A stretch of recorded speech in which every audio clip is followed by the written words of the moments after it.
নমস্কার। আজকে বলবো এই হোলিকা দহনের দিন কি পারপাসে কি উপাচার করলে আপনি কি ফল লাভ করবেন। আজকে বলবো এই হোলিকা দহনের দিন আপনি আর্থিক ডেভেলপের জন্য কি করেন। আমাদের প্রত্যেকেরই কম বেশি অর্থের প্রয়োজন, যতই অর্থ কামাই আর যতই কম হোক কারণ আর্থিক ডেভেলপটা একটা প্রয়োজন হয়। সে আর্থিক ডেভেলপ আপনি করতে নিয়েও কিন্তু নানান কারণে আপনি আটকে যাচ্ছেন। কি করবেন?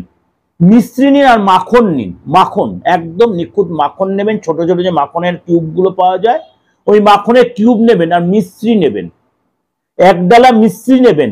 নিয়ে আপনার মনে আর্থিক যার জন্য হচ্ছে বা ফ্যামিলিগত কারণে হচ্ছে, ফ্যামিলি বাড়ির সম্পূর্ণ জায়গাটা আপনি ভালো করে, আপনি ভাড়া বাড়িতে আপনার নিজের ঘরটা যতটা চৌদিন আপনি থাকেন সেটা রাউন্ড করে বা ব্যবসা যারা ভালো করে একটু প্রদক্ষিণ করে চতুর্দিকে হাতে ওটা ছুঁয়ে আপনি ওটা হোলিকা দহনে, যেখানে হোলিকা দহন সেটা নিক্ষেপ করুন। হোলিকা দহন হোলিকা দহন বা ন্যাড়াপড়াতে নিক্ষেপ করুন, করে পিছন ফিরে আর দেখবেন না, করে চলে আসুন।